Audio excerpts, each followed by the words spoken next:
Hello, and welcome to another episode of Let's Talk About Shh. This podcast is determined to help you maximize pleasure, get the most out of your sex life. We put out new episodes every week addressing everything from relationship troubles to sex tips. My name is Tila, your host, and I'm a sex educator, relationship expert, and published author.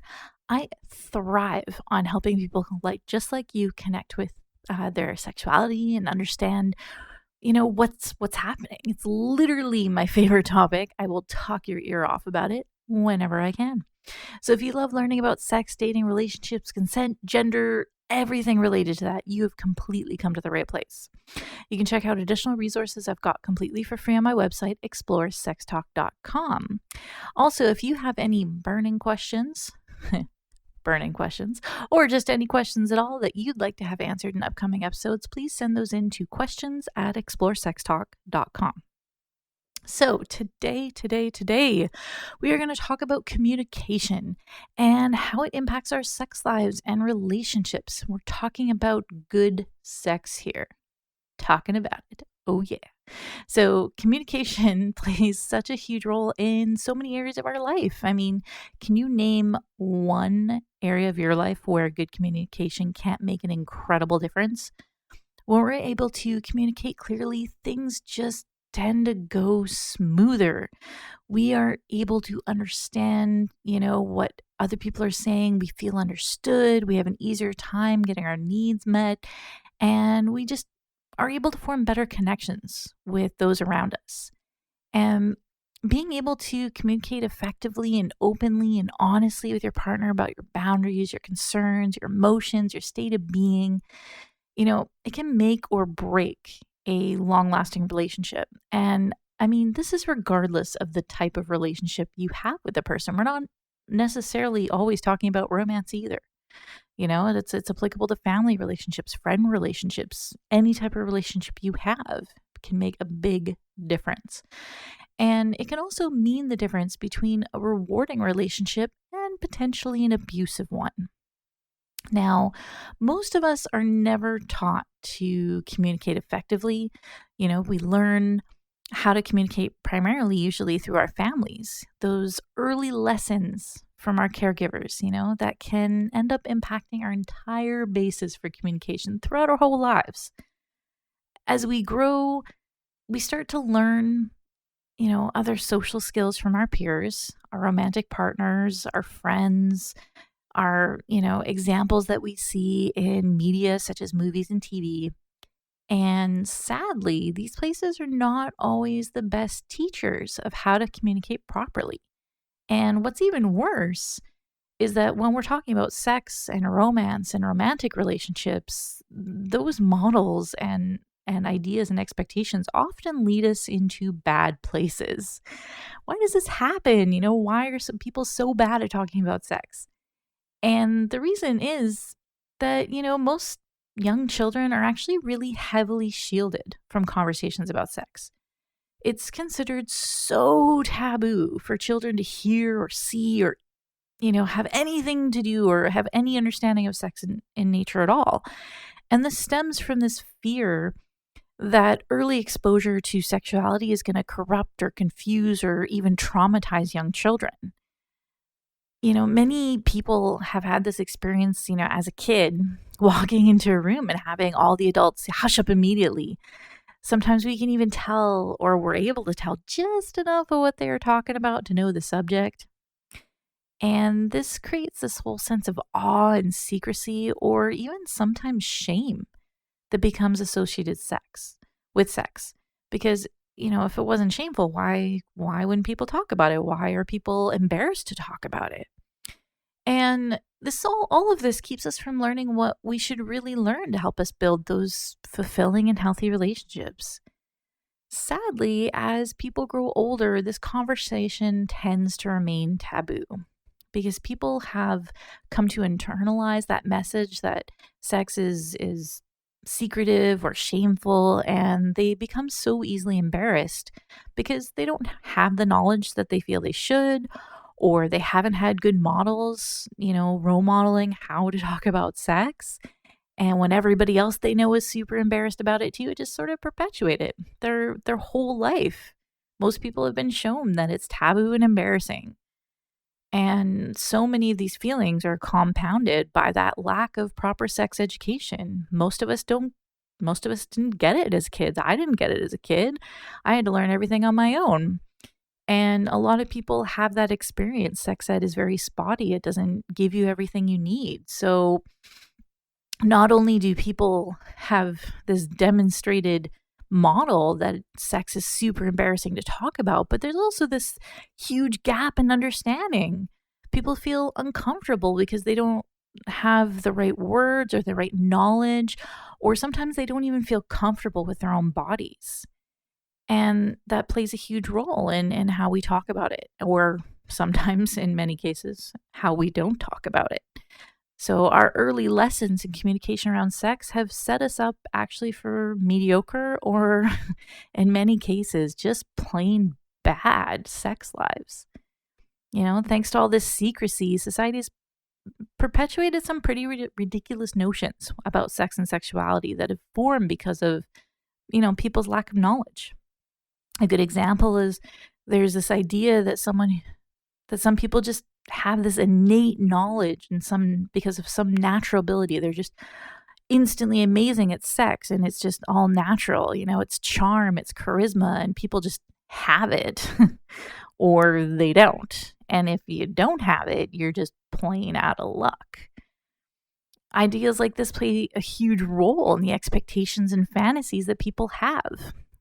We see this in another common fantasy that people have where, they expect that their partners are just going to read their minds and just instantly know what they want and not have to ask or talk about it. They just know and just go for it and take action. And, some people even go so far as to consider it, unappealing to ask. It's not considered sexy to ask, or they think it's going to spoil the mood to talk about it. The truth is that neither of those things are true. Good communication actually really enhances sexual experiences. We're going to get into that in a minute here. But there's another important thing that we're kind of missing here is, some people really enjoy talking about what they're doing or what they're going to do. There's this whole section for it. We call it dirty talk, right? So I realize dirty talk is not for everybody. So for those who are not into it and are like, oh no, the silent approach, that's the way to go. What's wrong with that? Well, honestly, there's a much higher degree for something to go wrong than there is for things to go right. Lots of things can arise when people fail to communicate. For starters, consent, big deal, may not be obtained, or if it is, boundaries may be crossed. Two people may not have the exact idea of what sex means. One person may consider anal sex fair game, while the other person was only thinking oral sex or maybe only vaginal sex. What if one person considers an aspect of BDSM as part of, the normal sexual experience for them? So talking creates really clear boundaries. It helps set some of those expectations and boundaries. Another common thing that can happen when people don't communicate well is fake orgasms.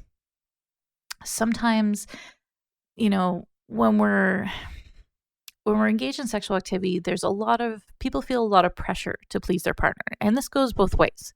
The person who's performing a specific sex act on their partner is usually trying really hard to please them. So it can often be discouraging or a blow to the ego if they feel like they aren't hitting the mark.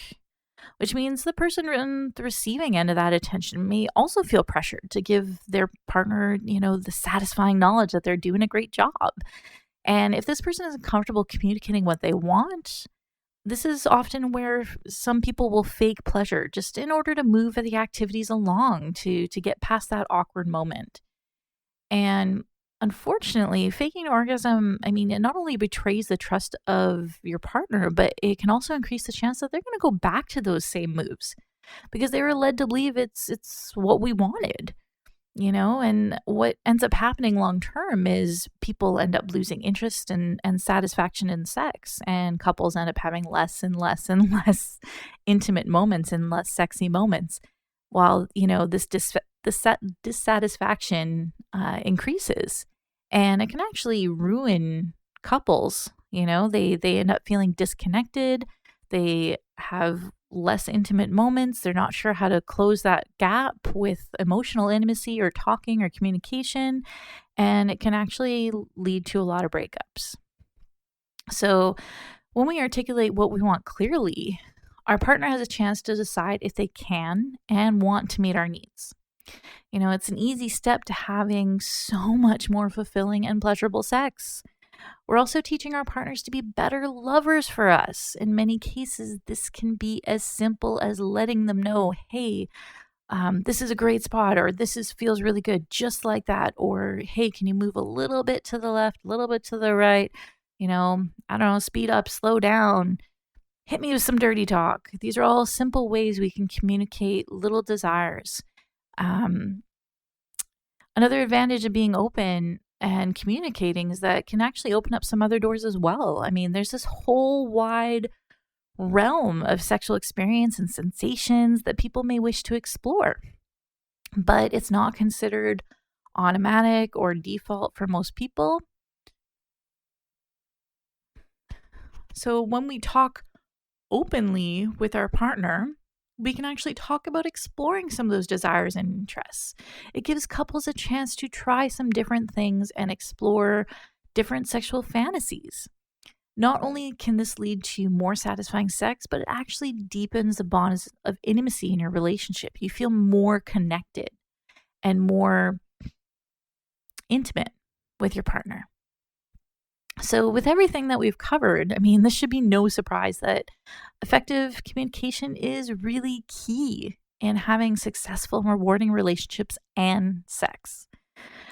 Frustratingly, good communication skills are often hard to come by because not everybody understands, stuff that we've already talked about, like why it's important, or maybe not everyone has done that personal growth work in order to learn how to be a better communicator. The good news is that for anybody who's open and willing to learn, the information is out there in so many places. It's often really easily, readily available. I mean, there's a whole book of industries and, seminars, special classes, all based on how to teach us to communicate properly and effectively in a wide variety of situations. Now, despite the easy access of some of this information, or maybe because of the easy access of it, there are still some people who tend to rail against learning about good communication. Often, this is because of some sort of lack of experience that they have, or they don't believe it's important. And some people don't want to learn about it because they feel awkward. And usually, that's something that people try really hard to avoid feeling. People don't like feeling awkward. People also rarely think that they need to build good communication skills because, some of those misconceptions that people have it or they don't, or that it's some sort of innate ability, that sort of stuff we talked about. And so people don't like to also admit that they don't know these things and they don't like to feel awkward. So I'm going to let you in a little secret here. It is okay to feel awkward sometimes. It can actually be a really good thing because it means that we are learning and developing new skills. And that's exciting. We should start learning and practicing these skills now, before you need them. Because when do we worry the most about having good communication skills? Typically when things are not going well or we have to talk through a very difficult situation. And if you wait to work on those skills until you really need them, it's really not going to be any easier in that moment. I mean, communication, like any other skill, must be practiced if we want it to come easily for us. We must practice the skill as well as learn how effective communication works. So that begs the question, how does it work? I think many of us would agree that there's lots of different levels and nuances to how we communicate. It's a two-way street. It's often considered successful when the sender or talker, and as well as the receiver or listener, understands the same information. Both people in the conversation need to be on the same page. And so often this is a lot easier said than done. Effective communicators usually clarify with the other person to ensure that both people are on the same page. This is a great strategy. It can be done through, rephrasing. You know, if I'm understanding certain using clarifying stages, using clarifying phrases, sorry, such as, it sounds like, or it seems like you're saying, or correct me if I'm wrong, and then saying what your understanding is. Doing some simple little things like that, keeps misunderstandings from deepening the conflict, right? If you can clarify them early. I think we also agree that, words are important, but it's not only about understanding the words and the syntax of a statement, but also understanding the emotion behind those words. Engaging in productive communication is also about more than, just the verbal portion of the conversation. It's those nonverbal cues, people's body tension, their tone of voice, their eye contact. Every day we use our bodies to impart nuances of our mood and meanings to our conversation. And research has actually shown that there's several, universal facial expressions that everybody recognizes. But as children, we learn some of the basics of those cues and how we can begin to control them and use them in our conversations. And that's something that we shouldn't forget as we get older and try and navigate more difficult conversations. These aspects, they serve to enhance an important exchange, and we should really be thinking about that consciously. Something simple like tone of voice makes a huge difference. The same phrase said two different ways can imply two dramatically different meanings. So flexing your communication skills and working on your communication skills also means, what is your tone of voice like? How are you saying things? How are you responding to things?